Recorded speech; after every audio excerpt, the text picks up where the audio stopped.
Estamos em Malaquias 2, mas agora nós estamos iniciando uma nova parte da profecia de Malaquias. Está no meio do capítulo 2, na partir do versículo 10. Mas, como nós vimos, o livro de Malaquias é dividido entre várias, são 6 ao todo, 6 disputas ou 6 controvérsias, que Deus faz uma espécie de diálogo, uma disputa, uma controvérsia. Deus chega e fala assim, olha, isso, e aí o povo responde. Provavelmente não era o povo respondendo ali na hora, era Deus ou o profeta expressando o que o povo sempre dizia. Qual era a opinião do povo, o que eles estavam falando em relação a essa questão. Então, já vimos a primeira controvérsia sobre se Deus realmente amava o povo ou não, e a segunda controvérsia, que era sobre o sacerdócio, principalmente, embora incluísse também o povo, mas o tipo de oferta que eles ofereciam a Deus e o próprio papel do sacerdote em relação ao culto, o sacrifício a Deus, as ofertas, o tipo de culto que eles davam a Deus. Então, essa é a segunda parte, a segunda controvérsia. E agora nós estamos no capítulo 2, versículo 10, iniciando a terceira controvérsia, que é uma controvérsia sobre uma questão muito importante. Em qualquer relacionamento, se nós formos pensar no relacionamento de um casamento, que Deus sempre usa a aliança dele com o povo, ele sempre usa a simbologia, o contexto, como se fosse um casamento. Então, dentro de um relacionamento de casamento, dentro de um relacionamento de aliança, né? O casamento é uma aliança. Então, em qualquer tipo de aliança, em qualquer tipo de relacionamento íntimo, permanente, não é uma coisa casual, não é uma coisa passageira, é uma coisa permanente. Um aspecto fundamental é a fidelidade. Você mantém essa aliança, você é fiel à aliança, você cumpre os votos que você assumiu. Então, fidelidade em toda a Bíblia é um ponto fundamental do relacionamento com Deus. Então, essa terceira controvérsia é a respeito da fidelidade. Se o povo estava sendo fiel a Deus, e ele vai usar exatamente a aliança do casamento, não só como uma simbologia, como uma metáfora, mas ele vai falar especificamente, ele vai relacionar a fidelidade do povo com Deus com a fidelidade de cada um com o seu cônjuge. Então, esse é o tema. Vamos orar para que esse contexto, que é muito atual, muito válido, muito prático para nós hoje, tanto o nosso relacionamento com Deus, como o relacionamento dentro do casamento, e envolvendo todo o relacionamento horizontal entre irmãos, entre pessoas que fazem parte do povo de Deus. Então, é um assunto muito grande, mas tem uma síntese, então poucos versículos aqui, mas são muito importantes. Senhor, nós sabemos que desde o início o Senhor sempre valorizou muito a aliança. O Senhor é um Deus de aliança. As escrituras da Tua Palavra são divididas em primeira aliança, as várias alianças que o Senhor fez desde o pecado, antes do pecado. O Senhor sempre se relacionou com o homem por meio de alianças. E então essa questão é muito importante no âmbito geral do teu plano de redenção, do teu relacionamento conosco, e é muito prático em relação à nossa vivência diária. Por isso pedimos que o Senhor abra os nossos olhos, porque há muitos aspectos em que até hoje nós não temos entendido a importância e a prioridade que tem para o Senhor estar em aliança. Pedimos a Tua ajuda, Teu Espírito aplicando essas verdades em nossas vidas atuais. E pedimos isso em nome de Jesus. Amém. Muito bem. Então, no versículo 10, primeiro vou mostrar que essa controvérsia, porque todas essas disputas ou controvérsias ou diálogos, né, que é o formato que Deus usou, né, com o profeta Malaquias para falar com o seu povo, então praticamente o livro todo é uma série desses diálogos, dessas questões. E os outros profetas usavam isso também. Jeremias fala muito sobre o relacionamento dele com o povo, sobre aliança, sobre infidelidade. Então são temas muito fortes em outros profetas também.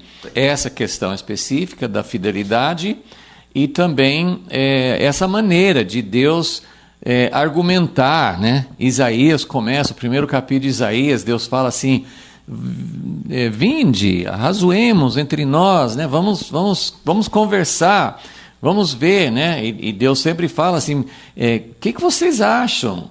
Se alguém fizesse isso, vocês iam tolerar? Vocês acham certo isso? Então, o livro de Malaquias tem essa característica peculiar, assim, desse formato, de vários diálogos, de várias disputas, mas não é uma coisa incomum. Não, assim, Deus queria não só chegar e determinar: vocês fizeram isso, então eu vou julgar, eu vou castigar, vou fazer isso, aquilo, mas Deus quer conversar, e Ele quer que nós estejamos conscientes, né?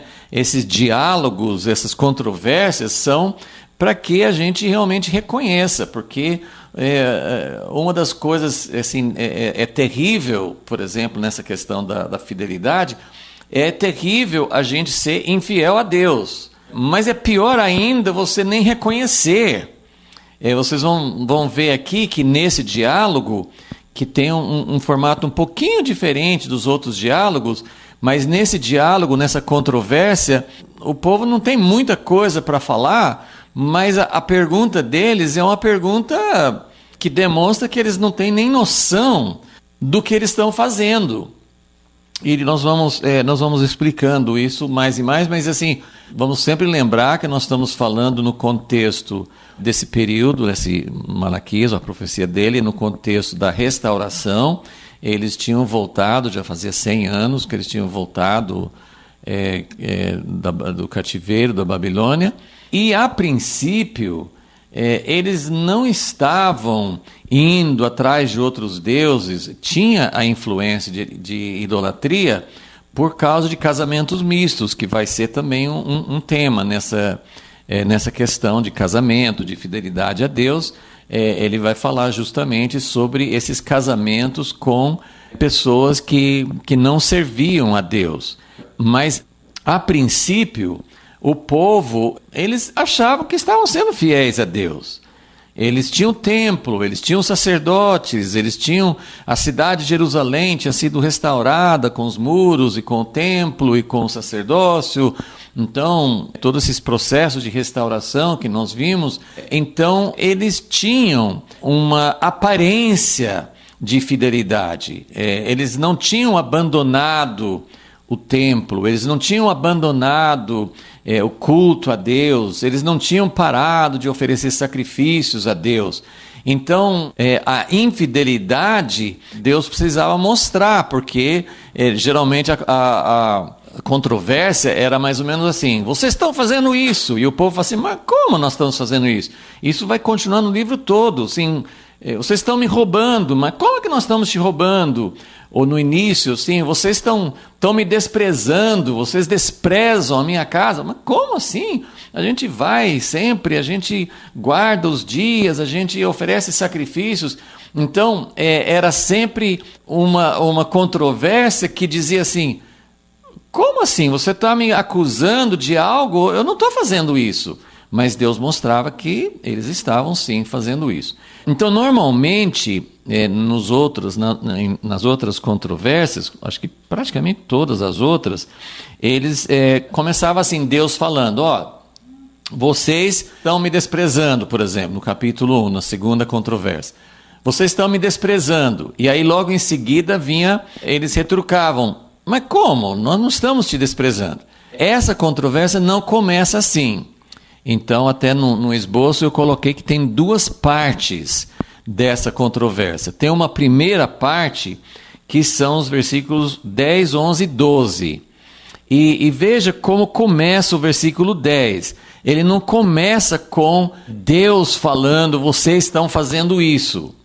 É o profeta falando em nome do povo, é como se estivesse já fazendo uma confissão. Então vamos ler aqui, porque esse formato de Deus falar, vocês estão fazendo isso, vocês estão, Deus está acusando, Deus está trazendo uma acusação formal, vocês estão fazendo isso. E o povo perguntava, não, mas que absurdo, nós não estamos fazendo isso. Mas isso só vai acontecer nos versículos 13 e 14. Aí vai ter Deus, uma segunda parte, Deus falando, vocês estão fazendo isso. E no versículo 14 eles vão falar assim, mas como assim? Por quê? Mas a primeira parte parece, o próprio profeta falando. E falando em nome do povo. Então vamos ler esses primeiros 3 versículos. Versículo 10. Não temos nós todos o mesmo Pai? Veja, não é Deus falando, é o profeta representando o povo. Não temos nós todos o mesmo Pai?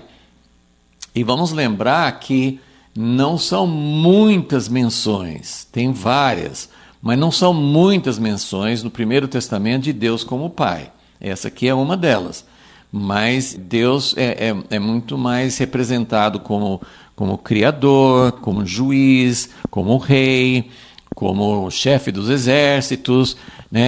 Deus, no Primeiro Testamento, nos tempos antigos, ele não era muitas vezes citado, eles não tinham uma grande revelação de Deus como Pai. Isaías chama Deus de Pai, tem várias, tem algumas referências de Deus como Pai. O profeta Isaías compara Deus a uma mãe, que se uma mãe pudesse esquecer seus filhos, isso já é impossível, mas se fosse possível, mesmo assim Deus jamais faria isso.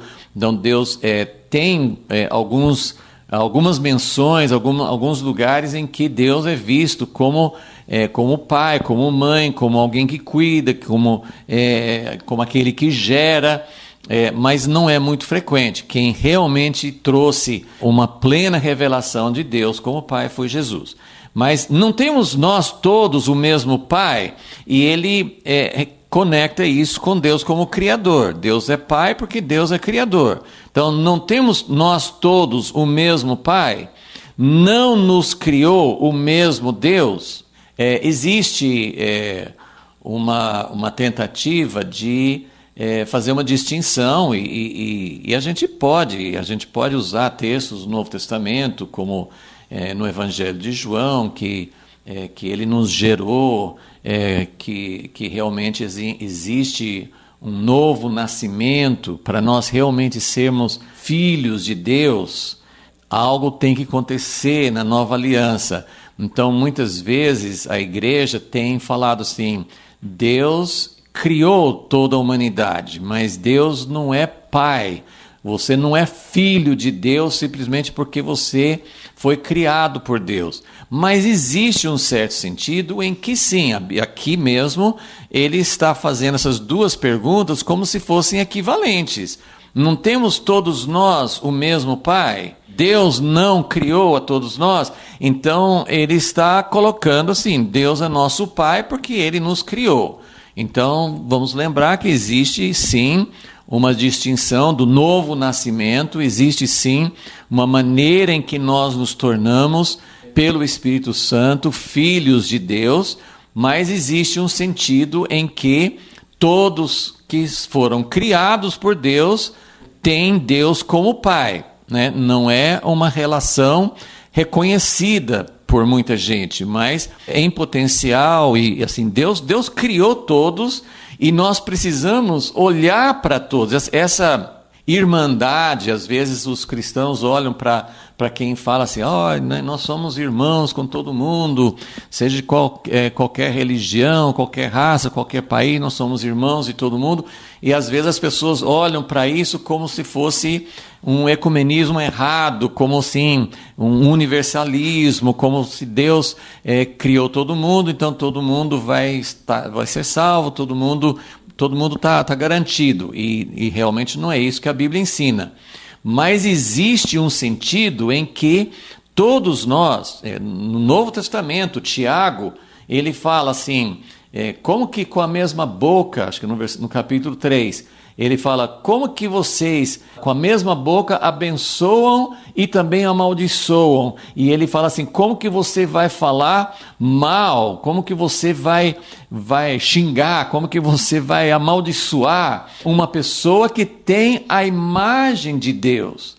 Que é outra questão que muitas pessoas acham, não, o homem pecou, então ele não tem mais a imagem de Deus. Nós só recuperamos a imagem de Deus no novo nascimento. E é verdade, assim, quem pode nos transformar e nos tornar de verdade como pessoas que portam, que carregam a imagem de Deus, é o Espírito Santo. Mas existe pela criação, por Deus ter nos criado, ainda que tenhamos deturpado essa imagem, mas nós todos trazemos a imagem de Deus, e isso nos torna, no sentido mais amplo, no sentido mais geral, irmãos de todos, né, da raça humana. Isso significa que nós devemos tratar todos com respeito, com dignidade. A opressão, a crueldade que é feita contra outros povos, né, no sistema de escravidão ou qualquer outro tipo assim, de guerras, de ódio, no fundo é como colocar um inimigo, é como colocar alguém como não meu irmão, não meu semelhante, não igual a mim. Então, aqui no contexto, Malaquias está falando mais dentro do contexto do povo de Israel, mas isso, o que ele está dizendo aqui é válido para todos. Não temos todos nós o mesmo Pai? Não foi o mesmo Deus que nos criou? Então ele está colocando, ele começa essa controvérsia, ele começa esse assunto de fidelidade como algo que envolve, veja bem, a primeira, só no próximo versículo que ele vai falar sobre infidelidade com Deus. Mas o que ele está dizendo aqui? Nós temos todos o mesmo Pai, o mesmo Deus que nos criou, então por que nós seríamos desleais? Por que nós seríamos infiéis? E essa palavra que aparece aqui já no início, né? Por que seremos desleais uns para com os outros? E ele não começa com a infidelidade contra Deus. Ele vai colocar isso como algo que significa a minha infidelidade a qualquer pessoa. Ele vai chegar no casamento.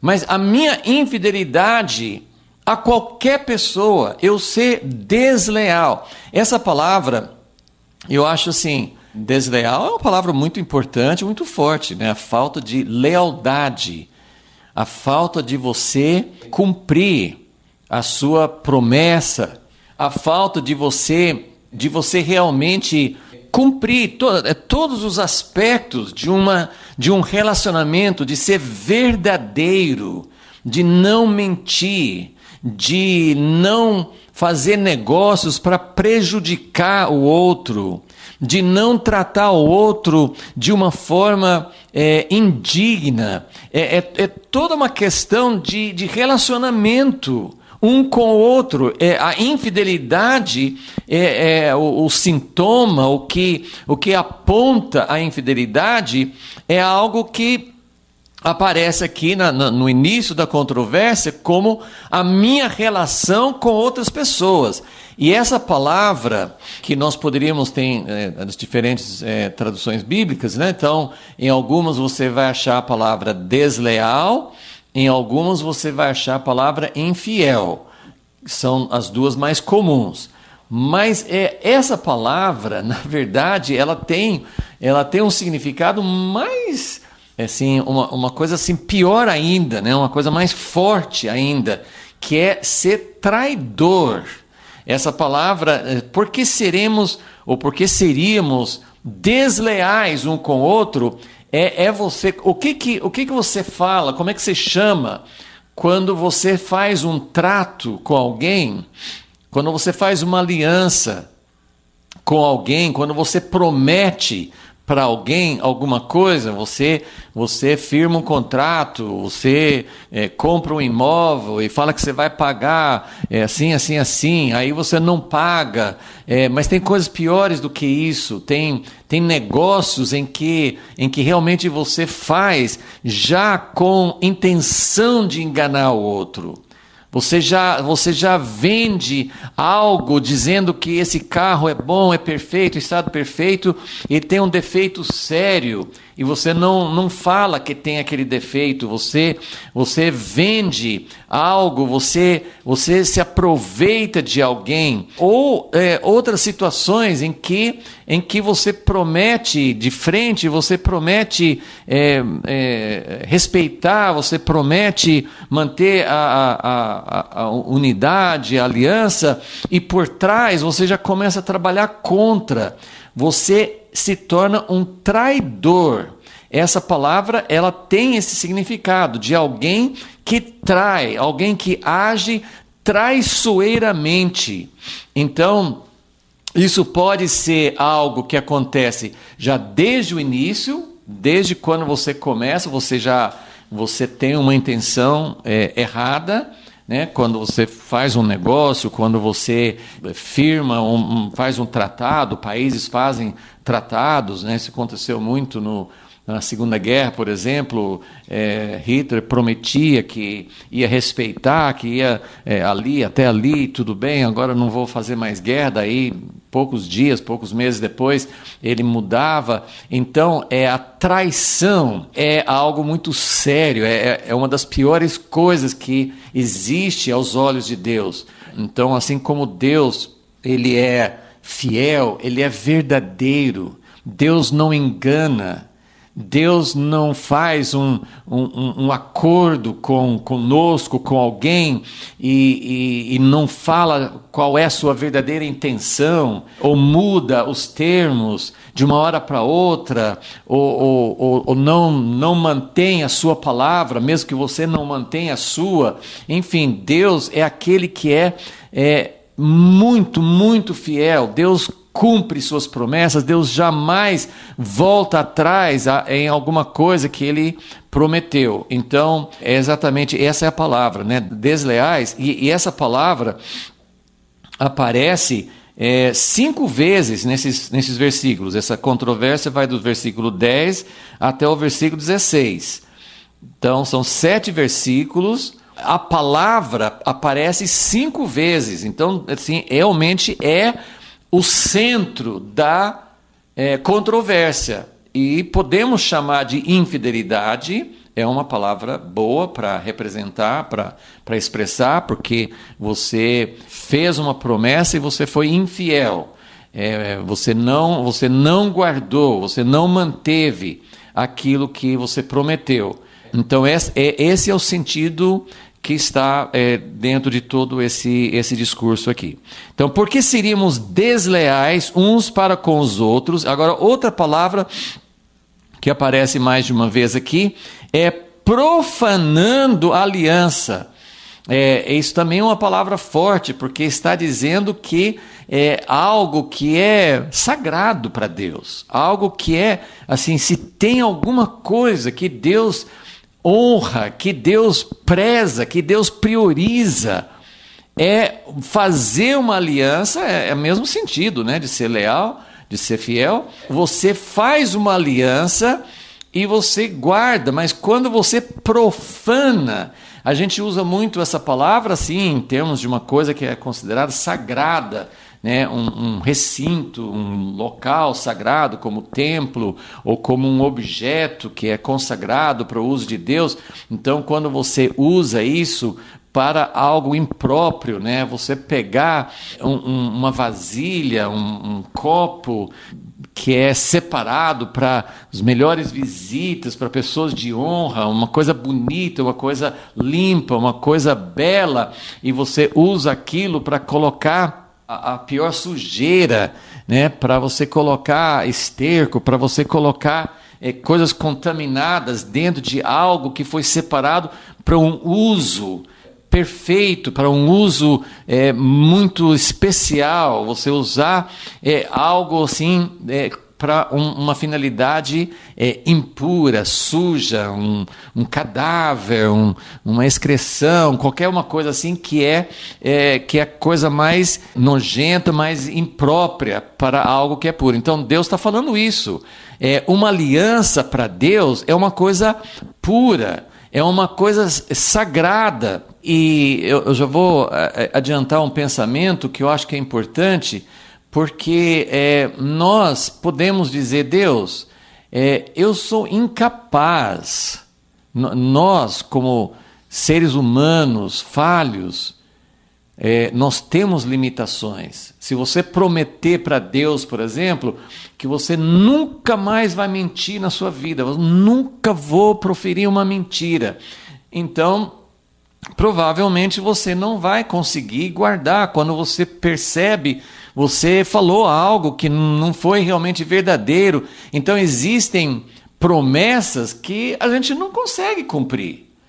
E eu sei que o cumprimento da aliança, a capacidade, né, porque o próprio livro de Filipenses fala assim: de Deus quem não só promete, mas ele também nos dá a capacidade de cumprir.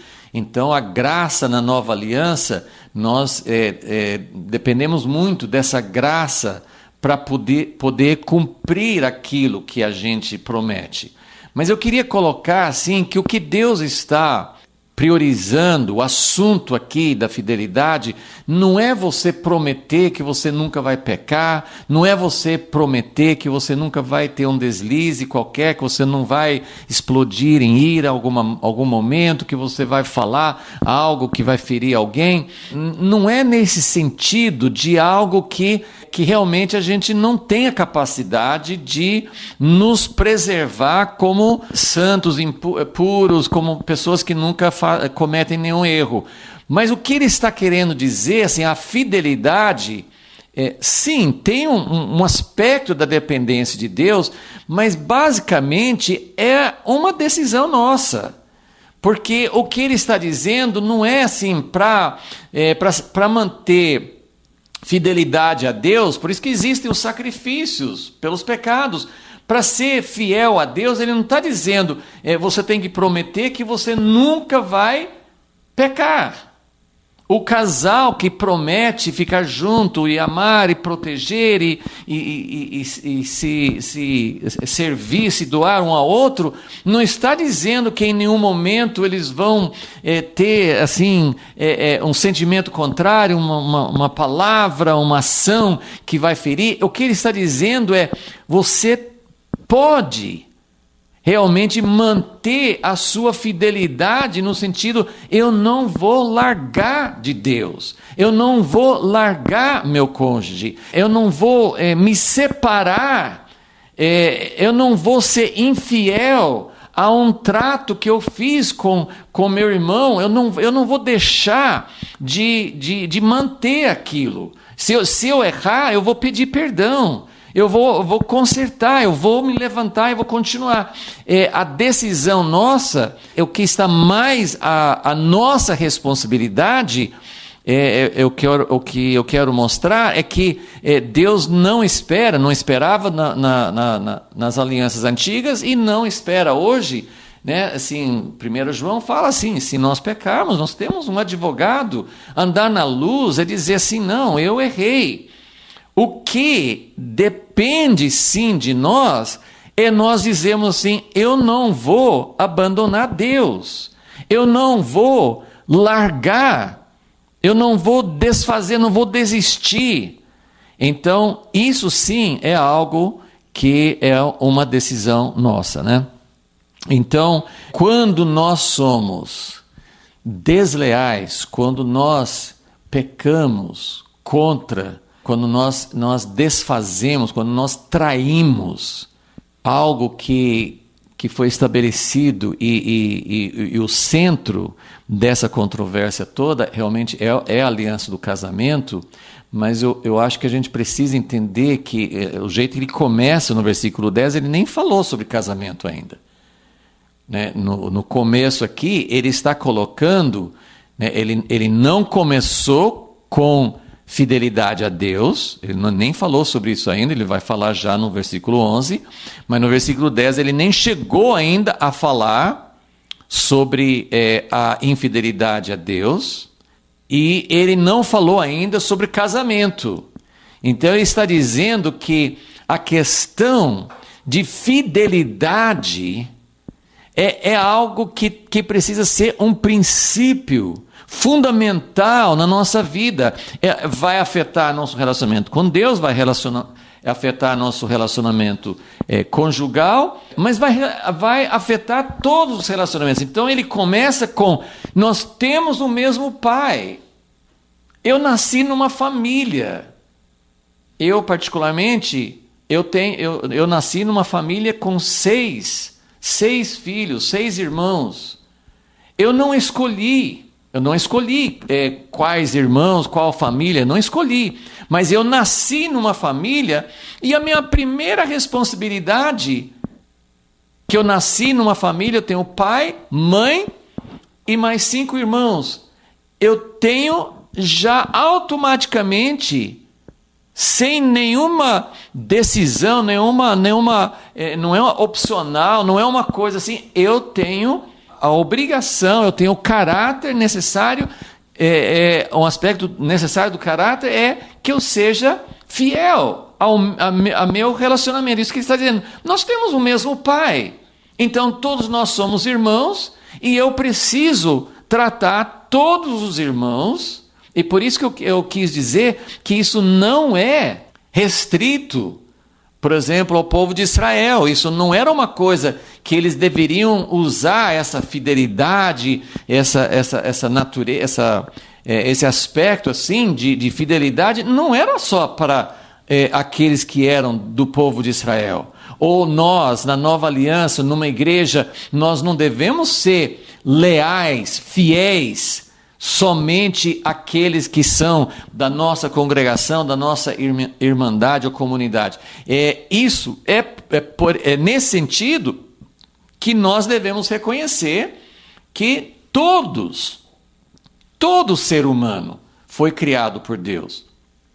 Todo ser humano, como filho do mesmo Pai, nós devemos ter essa fidelidade, essa lealdade, não ser traidores de ninguém.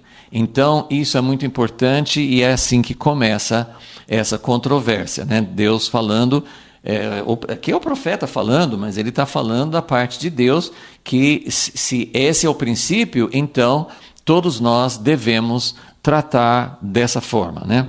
E ser desleal é ser traidor e é profanar a aliança de nossos pais. Então, mais uma vez, aqui ele poderia ter falado aliança com Deus, né? Eu te coloquei aqui, né? No versículo 10, assim, nós devemos ser fiéis, né? Eles estavam sendo infiéis. Então, a infidelidade aparece entre irmãos, a infidelidade com a aliança dos pais. O que era a aliança dos pais? Claro, era a aliança que os pais fizeram com Deus, mas ele não cita ainda.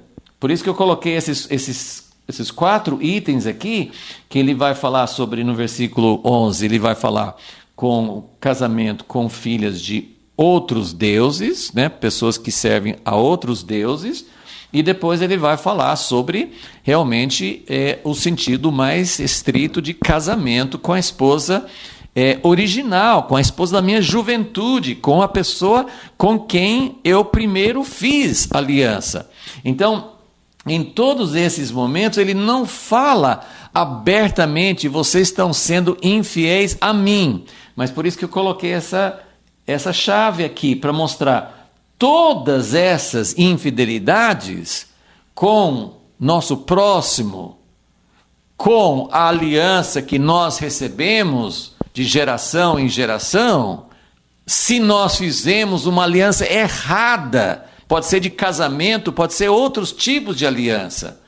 Se nós fizemos aliança, a Bíblia, o Novo Testamento chama isso de jugo desigual. Se eu fiz algum tipo de aliança com alguém que não tem aliança com Deus, ele não chama aqui, é interessante, nós vamos ler o versículo 11, estou me adiantando aqui um pouco. Ele fala assim, versículo 11, Judá tem sido desleal. Então a segunda vez que ele usa essa palavra aqui, são 5 vezes, aqui a segunda. Judá tem sido desleal, traidor, tem sido infiel. Abominação se cometeu em Israel e Jerusalém. Então, quando fala de abominação, quando fala de infiel, num sentido coletivo, sempre Deus usava isso como a infidelidade do povo a ele. E é isso mesmo. Só que é interessante que aqui ele não fala explicitamente Judá tem sido desleal com Deus. Judá cometeu uma abominação contra Deus. Ele fala assim, Judá profanou, aqui outra vez a palavra profanar, que é você usar algo sagrado de uma forma totalmente imprópria. Então aqui Judá profanou o santuário de Deus. Ainda não está falando assim que profanou Deus, mas profanou o santuário. Mas como que Judá profanou o santuário? Eles poderiam ter perguntado, não aparece a pergunta aqui, mas eles não tinham feito, profanar o santuário foi o que Antíoco Epifânio fez depois dessa época, né? Quando sacrificou um animal impuro, um animal imundo dentro do santuário, mas eles já tinham profanado. Deus estava falando assim, vocês já profanaram. Mas como? Como que nós profanamos o santuário, ou a casa de Deus, que Ele ama? Deus ama, você está profanando uma coisa. A pessoa acha que não está pecando contra Deus, mas a pessoa está fazendo algo que é contra algo que Deus ama. Deus ama aliança. Deus ama a fidelidade. Deus ama quando nós fazemos alianças e somos fiéis a essas alianças. Agora, todas as pessoas foram criadas por Deus. Nós devemos ser leais a todas as pessoas, mas tem uma coisa que Deus não quer, que nós façamos uma aliança. Veja bem, Deus começa essa controvérsia falando, vocês estão sendo infiéis a outras pessoas, vocês estão sendo desleais a outras pessoas. Aí nós podemos pensar, então, vamos fazer aliança vamos fazer uma aliança com uma outra pessoa, Deus vai gostar. Não, tem uma aliança e um tipo de aliança com outro que Deus não aprova. E que Deus fala assim, você não pode fazer uma aliança com alguém que está servindo a outro Deus. Porque esse alguém, como aconteceu de forma mais ampla e assim, de uma forma gritante com o rei Salomão, que ele tinha uma aliança com Deus. Deus amava Salomão. Salomão fez o templo de Deus. Deus encheu o templo com sua glória. E Salomão foi fazer alianças com pessoas que não amavam a Deus. Ele se casou, e no caso dele, se casou muitas vezes com mulheres que não amavam a Deus. E essas mulheres induziram o seu coração, foram trazendo o seu coração, porque como que você vai fazer uma aliança, como é que você vai amar alguém que não ama a mesma pessoa que você ama, que não ama o mesmo Deus que você ama? E muitos casamentos acabam fazendo a pessoa ficar longe de Deus, ou longe da família, ou longe das pessoas com quem tinha relacionamento antes. Nós sabemos que o casamento pode mudar totalmente o foco da pessoa. Então, o coração, se você entrega seu coração a outra pessoa e essa outra pessoa não tem fidelidade a Deus, isso pode ter um resultado desastroso. E o que ele está dizendo no versículo 11, Judá profanou o santuário do Senhor, que ele ama, e se casou com a filha de Deus estranho. Isso é muito forte, assim, ele está falando de uma forma coletiva. Judá se casou com a filha de um Deus estranho. Ele não usa aqui a palavra assim, casou com alguém de outra etnia, casou com alguém que não é do povo de Israel, porque o problema de Deus não era pureza racial. Desde o início, o povo de Israel sempre acabou se misturando, não tem uma raça pura, e Deus não tem nada a ver com aquilo que os nazistas falavam, de ter uma raça pura, superior, coisa assim. Para Deus não tem uma raça superior. Para Deus não tem preferência, Ele não tem preferência por um ou por outro. O que Ele tem grande ciúme é de se você se alia a alguém que não ama a Deus. E por isso que ele não usa a palavra assim diretamente assim. Ele falou sobre Deus, profanou o santuário de Deus, profanou a aliança com os pais. Mas é para cada um sentir como isso aqui afeta a sua aliança com Deus. Você pode afetar a sua aliança com Deus sendo infiel à aliança com outras pessoas. E você pode afetar a sua aliança com Deus fazendo aliança com quem não tem aliança com Deus. Percebe? São duas coisas. Você quebra a aliança, você não mantém as suas alianças com outras pessoas, e isso afeta a sua aliança com Deus. Se você é infiel a uma outra pessoa, você vai ser infiel a Deus. Essa é a conclusão. Se você não sabe o que é ser fiel a uma aliança com outra pessoa, você também não vai saber como ser fiel à sua aliança com Deus. Então, essas coisas são equivalentes. A infidelidade com os homens, com casamento, com seus relacionamentos, sejam de negócios, seja na igreja, seja na comunidade, seja com qualquer pessoa, a sua infidelidade à aliança, não ser fiel. Deus se coloca, eu vou ler dois textos rapidinho, assim, só para, assim, quem é Deus?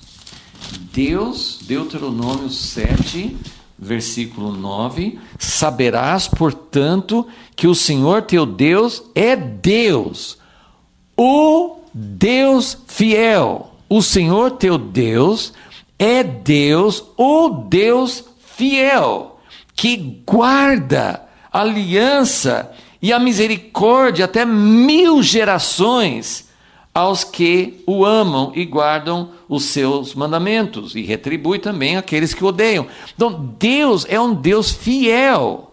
E eu não vou ler, mas lá em Êxodo, lembra naquela ocasião tão conhecida e tão destacada, quando Moisés falou assim que ele não ia prosseguir mais se ele não conhecesse a Deus. Ele queria saber, ele queria ver Deus face a face, ele queria ver a sua glória, queria conhecer a Deus. Então tem aquele momento em que ele fica escondido na fenda da rocha e Deus proclama quem ele é.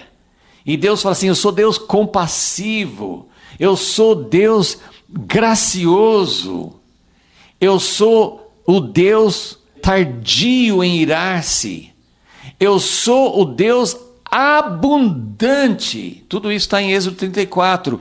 Eu sou Deus compassivo, eu sou Deus gracioso, de bondade, né, de graça, eu sou o Deus tardio em irar-se, todas as coisas ele é abundante, mas ele resolveu falar: eu sou o Deus abundante em Hesed, que é o amor de aliança, que é algo que ele não quebra, que ele não interrompe, que ele derrama misericórdia para que a pessoa tenha um relacionamento com ele. Ele é o Deus abundante em Hesed e verdade. Essa palavra verdade é fidelidade. É essa palavra que nós estamos olhando aqui. Ele é abundante em Hesed, que é o amor de aliança, e ele é abundante em verdade, em fidelidade. E depois ele fala de novo de Hesed.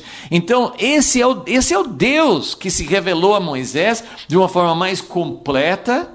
E esse é o Deus que está falando: se você quebra a aliança com seu próximo, se você quebra a aliança, se você profana, que na verdade o que ele estava dizendo? Quando você é infiel à sua aliança com o seu próximo, seja de casamento ou seja outro relacionamento, quando você quebra esse relacionamento, você está quebrando, profanando a aliança de seus pais. E o que era a aliança dos pais?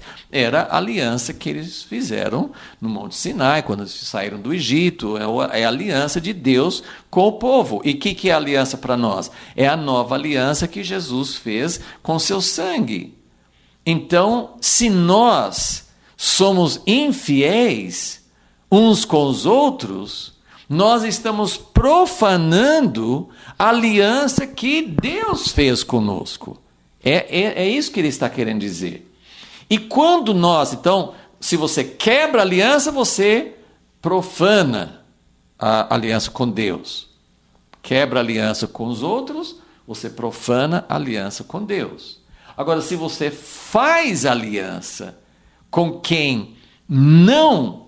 Isso não significa que você não deva ser correto nos seus negócios, não significa que você pode mentir, né? Até parece que, segundo ouvi falar, né? Assim, eu não li isso pessoalmente, né? Mas parece que os islâmicos eles têm uma permissão para mentir para quem é infiel.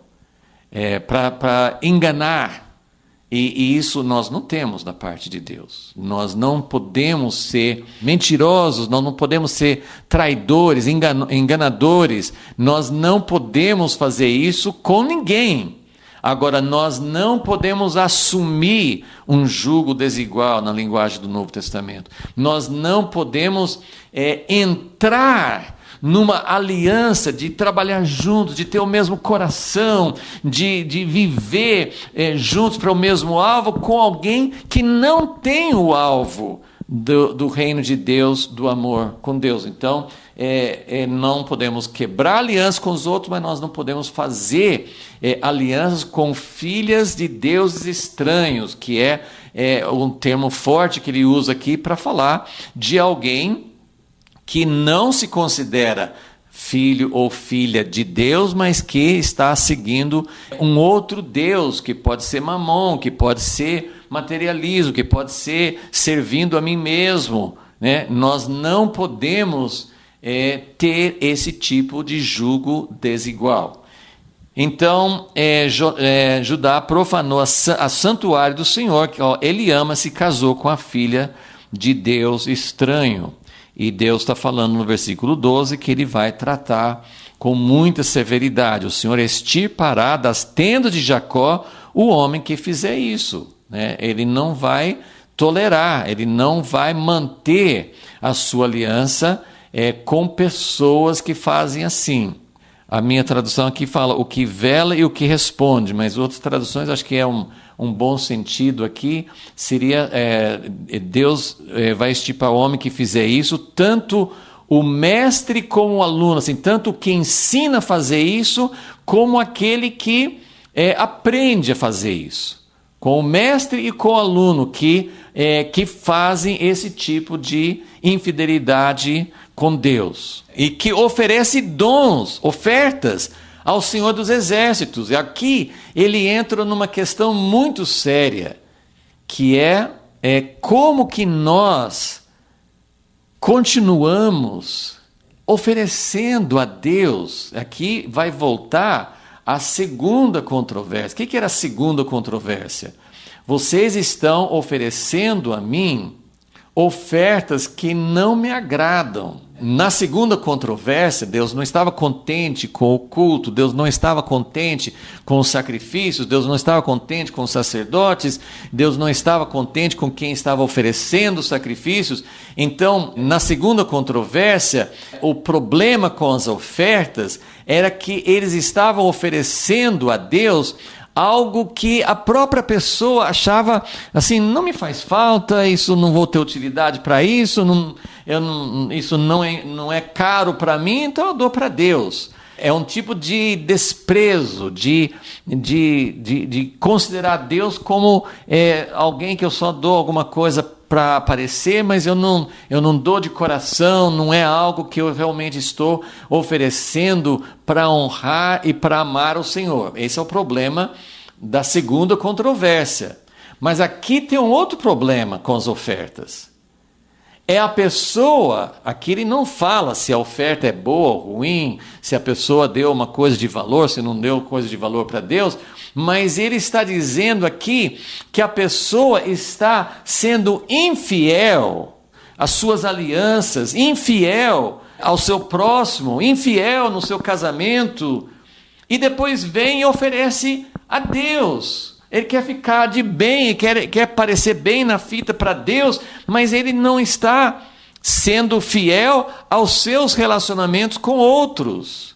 Ou ele está fazendo uma aliança errada com a filha de um Deus estranho. Né? Tem essas duas coisas que a pessoa podia fazer, e Deus falou assim, eu não vou aceitar esse tipo de oferta. Então, o homem que fizer isso, e tanto quem ensina a fazer isso, como aquele que aprende a fazer isso, os dois são responsáveis, e depois ainda quer vir e oferecer um sacrifício para mim. Então, essa é a primeira parte da controvérsia, versículos 10, 11 e 12.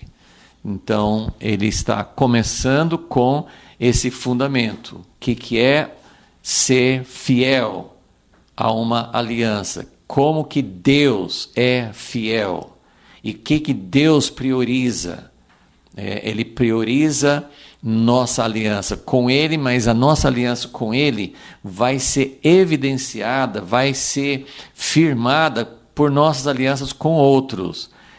Sermos fiéis, leais, corretos nas nossas alianças com outras pessoas e não fazer alianças que vão nos induzir, que vão nos separar da nossa aliança com Deus. Então, são esses dois lados da moeda. Nós precisamos ser fiéis a todas as alianças que nós fazemos. Isso não significa que você tem que, na linguagem de hoje, que você tem que ir no cartório e reconhecer firma e fazer uma coisa, né, um contrato legal. Isso é a sua palavra. Isso é como que você age. Se você é fiel àquilo que você promete, se você é transparente, se você não faz coisas que vão prejudicar o seu próximo, se você não é um enganador, um traidor. Então, e se você não faz aliança com quem você não deve fazer, um tipo de aliança que vai afastar você de Deus, e claro que o casamento seria o exemplo primordial desse tipo de aliança. Agora que vai chegar realmente esse formato que nós já vimos de uma controvérsia, versículo 13. Ainda fazeis isto. Então, além de serem infiéis de uma dessas duas maneiras, né? Ou quebrando sua aliança com alguém, ou fazendo uma aliança que não deveria fazer, vocês ainda fazem isso, cobris o altar. Esse aqui é uma cena muito forte, porque vocês cobrem o altar do Senhor de lágrimas. Vocês chegam e choram. Vocês chegam como aquele que é super piedoso, como aquele que deseja o favor de Deus. Vocês chegam e suplicam, e jejuam, e oram, e vêm aos cultos, e faz. Vocês cobrem o altar do Senhor de lágrimas, de choros, de gemidos, porque Ele não olha para a sua oferta, nem aceita com prazer da vossa mão. As pessoas estão chorando porque estão percebendo que Deus não está aceitando. Vocês oram, choram, jejuam, perguntam a Deus por quê. E qual que é o problema? Por que vocês estão chorando? Porque aquilo que vocês estão pedindo, a oferta que você está dando, oferta no sentido da sua vida, da sua oração, do seu louvor, do seu dinheiro, tudo, né? O que vocês oferecem a Deus e parece que Deus não retribui, Deus não olha, Deus não recebe com prazer, Deus não abençoa a sua vida. Então, vocês ainda têm a cara para chegar aqui e suplicar a Deus quando vocês não estão sendo fiéis nesses outros aspectos. E aí que eles perguntam, versículo 14, perguntais por quê? Por que o quê? Por que Deus não olha para a minha oferta? Por que Deus não me abençoa?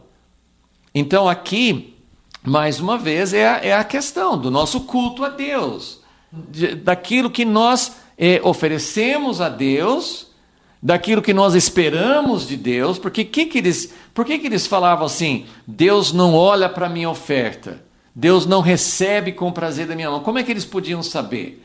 Como é que a gente sabe, ou a gente acha que sabe? Porque muitas vezes Deus não responde nossas orações e Ele não está bravo conosco. É um assunto muito complexo, tem muitas variáveis. Mas aqui especificamente é quando você acha que Deus vai receber sua súplica, quando Deus vai te atender, quando Deus vai responder a sua oração, a sua súplica, quando Deus recebe a sua vida, quando Deus aceita, né, a sua correspondência a Ele. E você sente que Deus não está aceitando. E isso, às vezes, a pessoa demora para entender isso. É muito importante saber quando Deus não está nos aceitando, quando Deus não está atendendo. Né? Como eu falei, tem muitas razões. Você pode fazer uma oração, e grandes homens de Deus na Bíblia e na história pediram coisas e Deus não deu. Né?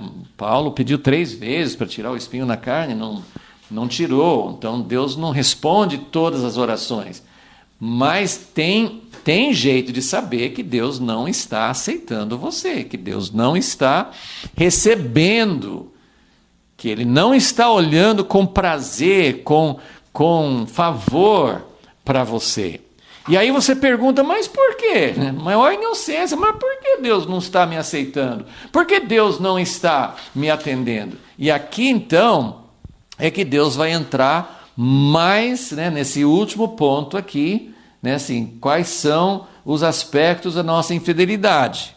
Então, entre irmãos, nós estamos profanando a aliança dos pais, nós estamos fazendo alianças com filhas de deuses estranhos, mas a última coisa, a coisa mais que ele vai focar assim de uma forma, como eu falei no início, aqui Deus não vai usar a metáfora do casamento.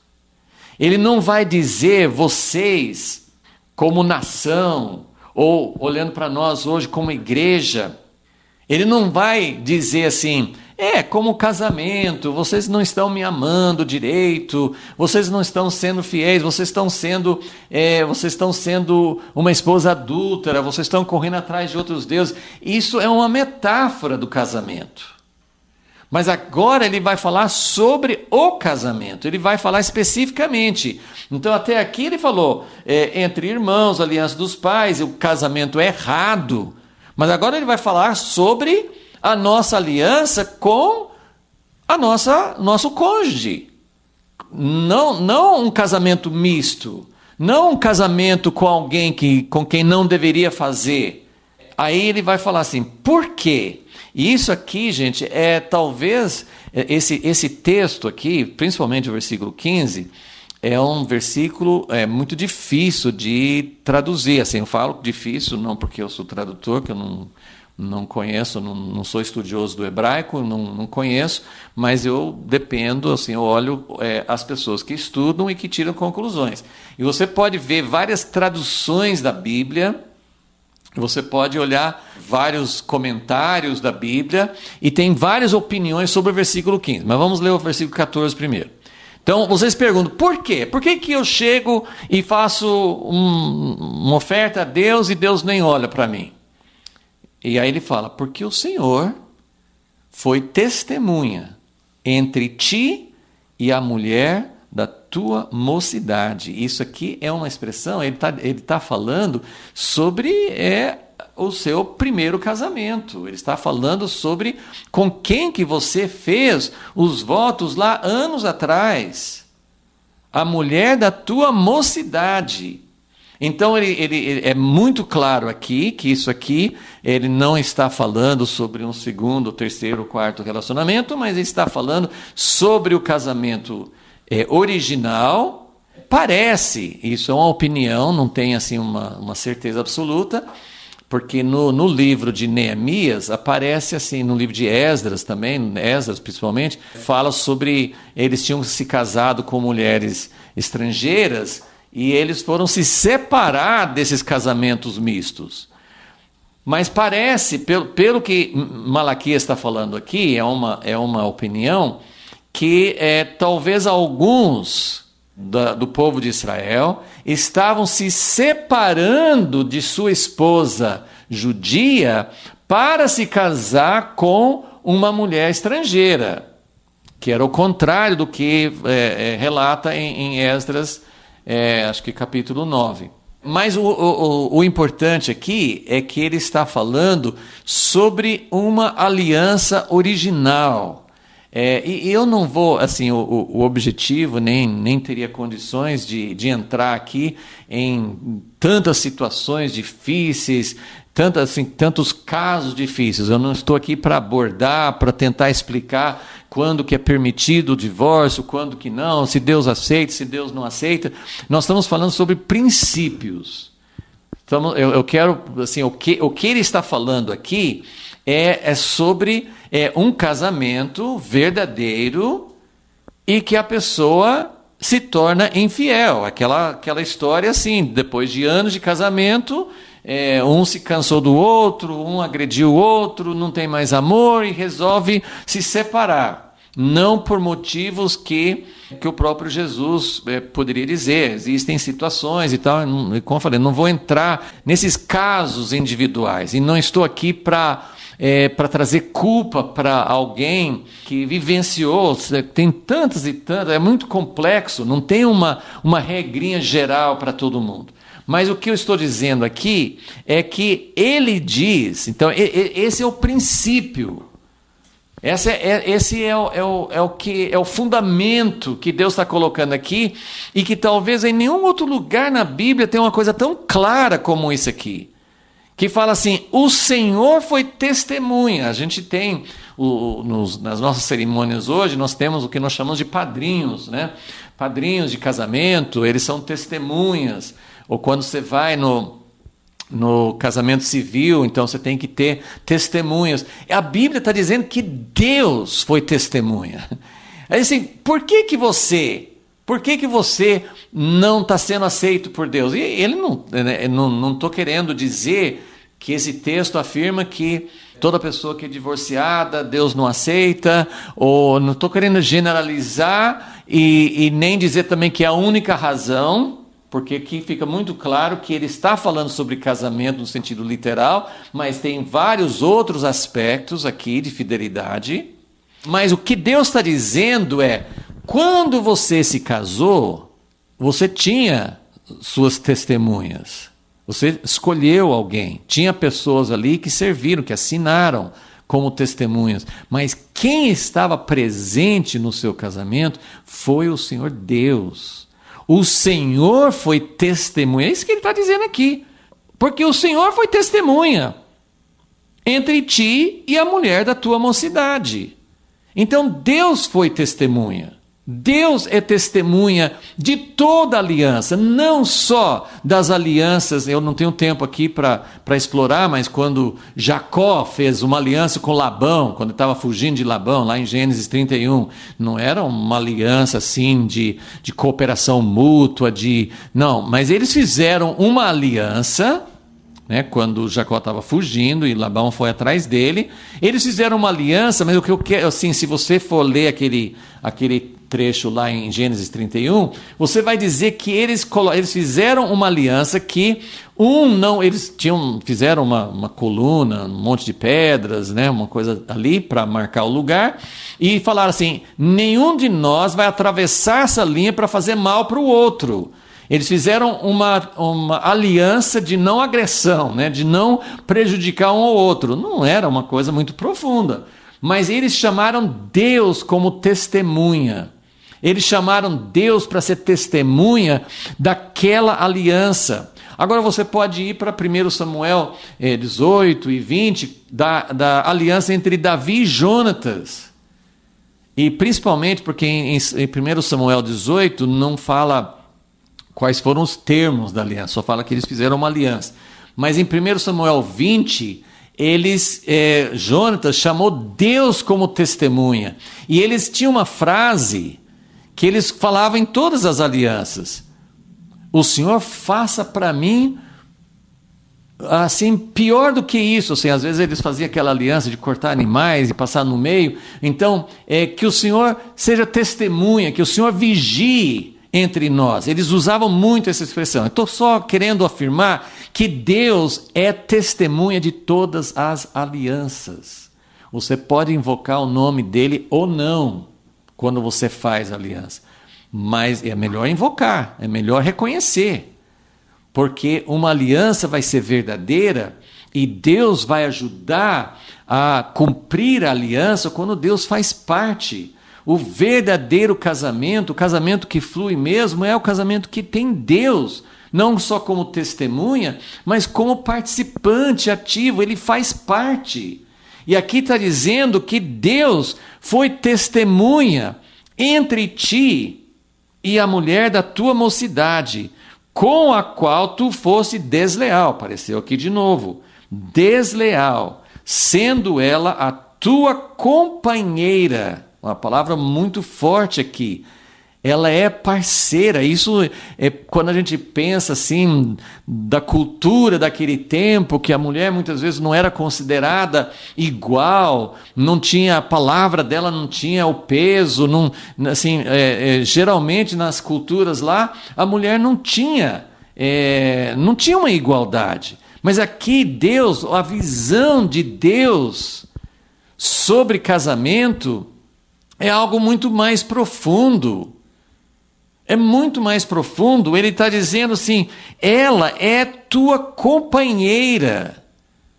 Então, mais uma vez, eu sei que existem casamentos que nunca teria jeito de manter. Então, eu não estou falando que todo mundo que teve um casamento que não deu certo, agora é culpado, que Deus nunca vai olhar. Mas o princípio é este. Se ela foi, ou ele, né, aqui geralmente quem mandava a mulher embora, quem era a causa de desfazer o casamento era o homem. Mas na nossa cultura de hoje pode ser o homem, pode ser a mulher, pode ser os dois. Mas o que ele está dizendo é: Deus foi testemunha do casamento. E se você está sendo desleal, traidor, infiel há uma aliança que Deus fez parte, e eu não estou dizendo que casamentos que não foram feitos por pessoas que nasceram de novo, que foi feito na igreja, ou que, sei lá, não significa que não foi válido. Isso aqui Deus foi testemunha de toda, Deus é testemunha de toda a aliança. E Deus é testemunha, sendo ela tua companheira. Essa palavra é parceira, é uma pessoa que é junto com você, que tem mesmo peso, mesmo valor, que são os dois juntos. E lembra que 1 Pedro, ele falou assim, olha, vocês precisam aprender a viver juntos, em harmonia, como casal, porque senão suas orações não vão ser ouvidas. E eu não vou ter tempo hoje, não vamos conseguir realmente explorar esse versículo 15, que é bastante complexo, mas eu quero terminar lembrando aqui do texto também que Jesus falou no Sermão do Monte. E isso serve para casamento, principalmente. Ele não falou isso dentro do contexto de casamento lá, mas lembra que ele falou assim, se você vai apresentar uma oferta, né? Ele estava falando no contexto do judaísmo, de levar um sacrifício, de apresentar a Deus, de oferecer a Deus. Você vem para cultuar a Deus, você vem para oferecer a Ele, como eu falei, seu louvor, sua gratidão, seu dinheiro, sua vida. O culto é isso, é você oferecer algo a Deus. Porque é um relacionamento. Você não, né, infelizmente, muitas vezes as pessoas vão para receber alguma coisa. Mas a ideia do culto, né, naquele tempo, e que deveria ser o fundamento nosso hoje, é ir para cultuar a Deus para oferecer alguma coisa a Ele. Então, Jesus falou assim, se você vai oferecer alguma coisa a Deus, e você se lembra, não que você tem algo contra alguém, mas alguém tem algo contra você. E quem que mais tem coisas contra nós? Onde que existe a maior probabilidade de ter conflitos, de ter algo que magoou, algo que gerou amargura? Mas não só do casamento, né? Ele nem falou isso no contexto de casamento. Mas ele falou assim, se você vai oferecer algo a Deus e você se lembra que alguém tem algo contra você, então ele está dizendo, não adianta. É isso que ele falou assim, não adianta encher o altar de lágrimas. Não adianta você clamar e suplicar a Deus se você não está sendo fiel às suas alianças, aos seus relacionamentos. Então, ele fala assim, larga sua oferta. Jesus falou, Mateus 5, largue sua oferta, nem tente oferecer a Deus. Largue a sua oferta, porque é a mesma coisa que Malaquias está falando aqui.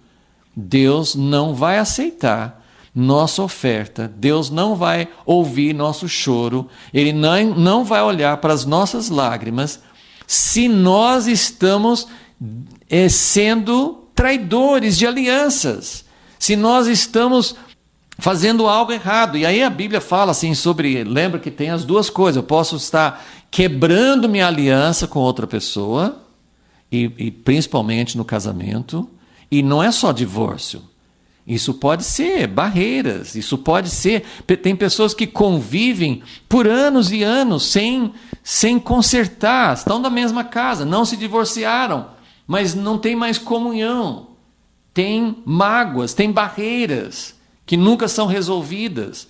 Então tem muitas coisas que podem interferir. E o apóstolo João fala assim, se nós não andarmos na luz, se nós não confessarmos nossos pecados, se nós não pedimos perdão, se nós não resolvemos nossas questões, como nós vamos nos apresentar a Deus? Então, a infidelidade é muito ampla, tem muitos aspectos que tem relacionamento com essas questões aqui. E lembra que ele falou assim, então o Senhor foi testemunha. Deus é testemunha das coisas que a gente fala, das coisas que a gente promete, dos nossos relacionamentos. Deus não vai aceitar o nosso culto a Ele com esse tipo de relacionamento quebrado. Isso não é opcional. E se a gente for levar isso, assim, tem tanta coisa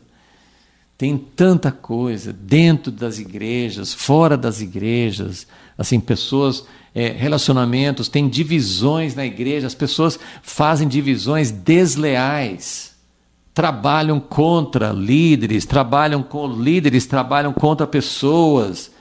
Tem tanta deslealdade, tanta traição, tanto falar mal um do outro. E aí começa uma nova igreja e apresenta as ofertas a Deus e cultua a Deus. E Deus fala assim: eu não vou ouvir.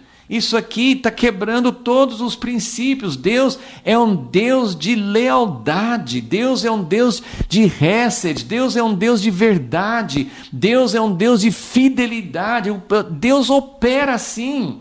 Você não pode se relacionar com Deus dentro de um contexto de infidelidade, de quebra de alianças, de desrespeitar aquilo que você prometeu. Jesus explicou: se tem problemas, vai a Ele, ele só, depois vai com mais alguém, mas tem que resolver, tem que consertar. E o casamento é sempre o fundamento de tudo. As igrejas são formadas de famílias, de lares. E da próxima vez nós vamos falar sobre o versículo 15, que é um versículo, como eu falei, muito difícil, tem várias interpretações ou traduções, mas eu andei analisando bastante. Eu acho que tem algo muito precioso para encontrarmos aqui, e é muito profundo, é muito interessante ver como, se olhando para aquela época, como eu falei, assim, a mulher não era considerada como igual, não tinha o mesmo valor, não tinha, assim, muitas vezes a mulher era assim, quase que assim, alguém que como se eles comprassem, né? Como assim, ela não era uma pessoa digna. E mesmo assim aqui Deus está mostrando que para ele é. E ele mostra uma visão aqui. Tudo bem que eu estou olhando para esse texto já com uma lente da nova aliança, então eu posso estar enxergando aqui algumas coisas que não eram tão claras para eles, mas isso aqui é muito forte, Deus falar que eu fui testemunha do seu casamento.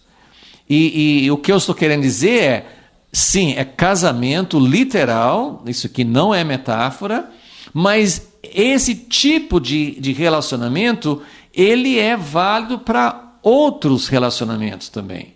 Deus quer que nossos relacionamentos de aliança, então essa coisa assim que hoje, principalmente nas igrejas evangélicas, mas assim, em todo lugar, você não gosta de alguém, você prometeu, você deu sua palavra, você estabeleceu um relacionamento e de repente, assim, sem mais nem menos, você corta. Você forma uma outra igreja, ou sai de uma igreja e vai para outra, não fala com ninguém. Essa falta de lealdade, essa falta de manter as alianças. Deus, essas palavras, hesed e verdade, são palavras assim, muito fortes. Deus não abandona, Deus corta. Se a pessoa pecar contra a aliança, se a pessoa desrespeitar a aliança com Deus, Deus vai tomar medidas sérias, ele não vai acobertando, ele não vai assim simplesmente admitindo, mas Deus não abandona o seu propósito com Israel, com a igreja, com nenhum de nós individualmente, e aquela decisão que eu falei, eu não sou capaz de sempre falar a verdade, de sempre demonstrar amor, de sempre ter compaixão. Eu não sou capaz de ser infalível, santo em todas as minhas palavras e atitudes, mas eu posso não abandonar a minha aliança com Deus, minha aliança com minha esposa, minha aliança com pessoas com quem Deus me colocou. Isso é uma decisão minha. Eu posso transgredir, eu posso ferir, posso fazer coisas que machucam, mas existe um recurso para isso. E o importante é assim, Deus é testemunha da nossa aliança e Ele não vai aceitar a gente assim vir para Deus, assim, ó Deus, eu resolvi começar tudo de novo, abandonei aqueles irmãos, ou abandonei meu casamento, ou abandonei alguma coisa que eu prometi e agora vou começar de novo. Deus não faz isso. Eu fiquei muito... Eu penso até em coisas assim, também é complexo, é um assunto complexo, mas quantas pessoas que tinham empresas e passaram a dever muita gente, e de repente fecha a empresa e começa tudo de novo, e não tenta chegar a algum tipo, assim, tem dívidas talvez que são impagáveis, mas as pessoas muitas vezes, não, assim, a dívida que você tem com alguém, isso é uma aliança, você falou que ia pagar, você fez uma transação, você não pode simplesmente esquecer, passar para frente. As pessoas fazem muito isso. Então, infidelidade. Nós vamos voltar nesse tema, mas infidelidade no casamento, ou infidelidade com alguém que a gente tratou, divisões na igreja, dívidas que a gente não paga, mágoas que a gente nunca conserta, coisas que a gente faz contra outros que a gente nunca conserta, infidelidade nesses relacionamentos. Deus é fiel e todas as alianças dele, todas as alianças nossas, Deus é testemunha delas, das alianças. Deus foi testemunha.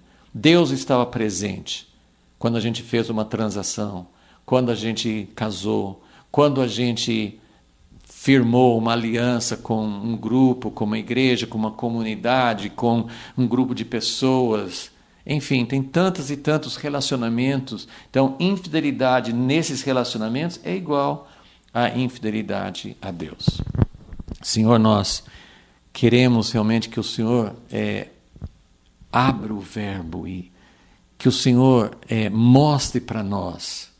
Nossa cultura hoje é uma cultura de passar por cima, de buscar nosso próprio interesse, de deixar coisas para trás e não honrar aquilo que nós prometemos.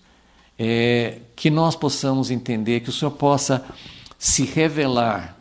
Tem tantas e tantas situações em que nós nos encontramos hoje, casamentos quebrados, relacionamentos quebrados, negócios desfeitos, divisões na igreja. Tem tantas e tantas áreas em que nós não estamos sendo fiéis. E o Senhor falou aqui, o Senhor é o nosso Pai, nós temos todos o mesmo Pai.